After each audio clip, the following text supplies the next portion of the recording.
इस वीडियो व्याख्यान में आपका स्वागत है।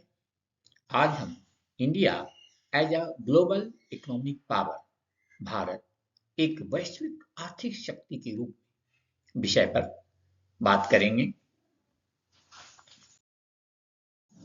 भारत विश्व की सबसे तेजी से बढ़ती प्रमुख अर्थव्यवस्थाओं में से एक है।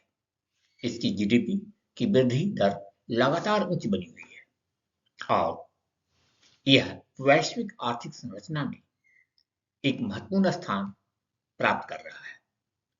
भारत के पास विशाल जनसंख्या है, बढ़ता मध्यम वर्ग है, एक बड़ा उपभोक्ता बाजार है, जिसके कारण विश्व के निवेश और व्यापार के लिए भारत एक आकर्षक केंद्र बना हुआ है। भारत की अर्थव्यवस्था लगातार उच्च विकास दर दर्ज कर रही है। इससे यह विश्व की प्रमुख उभरती अर्थव्यवस्थाओं में शामिल हो गई है एवं वैश्विक आर्थिक संतुलन को प्रभावित कर रही है। कृषि, उद्योग और सेवा क्षेत्र तीनों में संतुलित विकास हुआ है और विशेष करके आईटी क्षेत्र में स्टार्टअप और मैन्युफैक्चरिंग ने आर्थिक संरचना को काफी मजबूत किया है। भारत की वैश्विक आर्थिक महाशक्ति के रूप में उभरने का जो मुख्य कारण है वह है भारत की युवा और कार्यशील जनसंख्या। युवा और कार्यशील जनसंख्या ने उत्पादन, नवाचार और उपभोग तीनों को बढ़ावा दिया है। इससे लंबे समय तक आर्थिक विकास की जो है आधारशिला है वो मजबूत बनी रहेगी। सूचना प्रौद्योगिकी, डिजिटल अर्थव्यवस्था, स्टार्टअप इकोसिस्टम और नवाचार भारत को जो है वैश्विक कंपटीशन में आगे बढ़ाने में मदद करता है। जैसे भारत ने डिजिटल इंडिया जैसा पहल भी किया है। आर्थिक उदारीकरण, कर सुधार जैसा कि जीएसटी आया, निवेश की अनुकूल नीतियां और अंतर्राष्ट्रीय व्यापार समझौतों ने भारत को वैश्विक अर्थव्यवस्था से जोड़ने में और भारत की अर्थव्यवस्था को मजबूत करने में महत्वपूर्ण भूमिका निभाई है। विश्व में भारत की स्थिति अच्छी है। अर्थव्यवस्था को ध्यान से देखा जाए तो भारत क्रय शक्ति क्षमता के आधार पर विश्व के शीर्ष अर्थव्यवस्थाओं में शामिल है। G20, ब्रिक्स और WTO जैसे संगठनों में भारत की सक्रिय भूमिका वैश्विक आर्थिक नीतियों और निर्णयों को प्रभावित करती है। भारत विनिर्माण, सेवा क्षेत्र जैसे आईटी और दवाइयों के उत्पादन बहुत महत्वपूर्ण योगदान देकर वैश्विक सप्लाई चेन का एक प्रमुख केंद्र बना हुआ है। इससे अंतर्राष्ट्रीय आर्थिक स्थिति को भी सुदृढ़ हो रही है। भारत ने कुछ प्रमुख पहल किया है। उसमें make in India, digital India और स्टार्टअप इंडिया, इन तीनों का महत्वपूर्ण योगदान है। मेक इन इंडिया के अंतर्गत विनिर्माण क्षेत्र को बढ़ावा देकर के भारत ने वैश्विक उत्पादन केंद्र बनाने की पहल की है, जिससे रोजगार सृजन होता है, निर्यात में वृद्धि होती है। जब भारत वैश्विक उत्पादन केंद्र बनता जा रहा है और इससे दो फायदे होते हैं।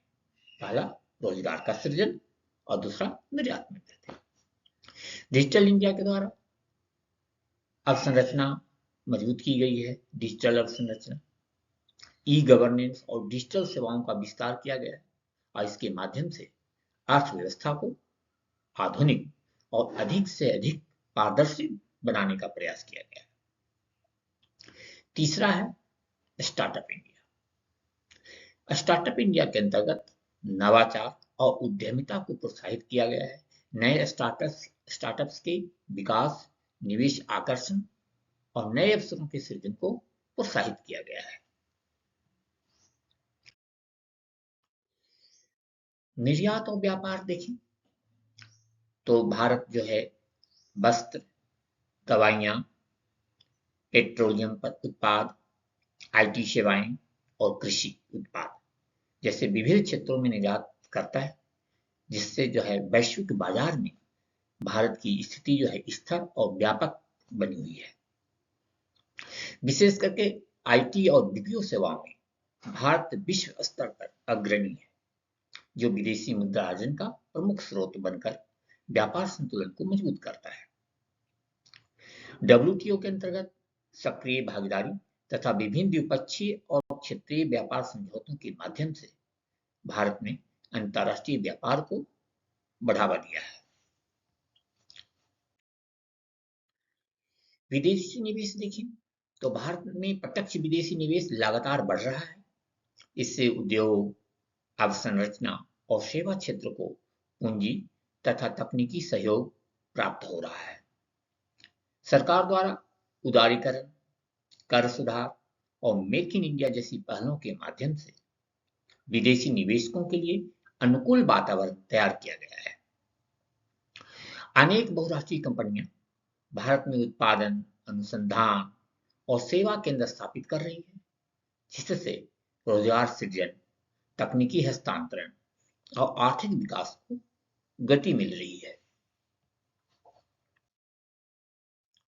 परंतु भारत को आर्थिक पावर के रूप में उभरने के रास्ते में चुनौतियां भी हैं। जो मुख्य चुनौती है वह है तेज आर्थिक विकास के बावजूद रोजगार सृजन पर्याप्त नहीं है। उद्योगों की आवश्यकता और कार्यबल के कौशल में असमानता एक प्रमुख बाधा बनी हुई है। जो हमारे पास कार्यबल है उसमें कुशलता की कमी एक बहुत बड़ी समस्या है। दूसरा, परिवहन, ऊर्जा और लॉजिस्टिक जैसे बुनियादी सुविधाओं में की अभी भी कमी है। साथ ही विभिन्न राज्यों, क्षेत्रों के बीच विकास में जो है असमानता है, बड़ा आर्थिक असंतुलन है। जैसे बिहार जैसे राज्य हैं और तमिलनाडु, कर्नाटक जैसे उन्नत राज्य हैं, तो काफी बड़ा अंतर है। आय की असमानता, गरीबी और सामाजिक विषमताएं जो है समावेशी विकास में बाधा उत्पन्न कर रही है और भारत की वैश्विक आर्थिक शक्ति बनने की जो प्रक्रिया है उसको धीमा कर रही है। परंतु इन चुनौतियों के बावजूद भारत के सामने अवसर है, क्योंकि भारत के पास विशाल युवा आबादी है जो कि आर्थिक विकास को गति देने, नवाचार बढ़ाने और उपभोग बाजार को विस्तार देने का एक बड़ा अवसर प्रदान करती है। डिजिटल इंडिया, स्टार्टअप इकोसिस्टम और नई तकनीकों, एआई, फिनटेक, ई कॉमर्स के विस्तार के माध्यम से भारत जो है वैश्विक डिजिटल हब बनने की दिशा में अग्रसर है।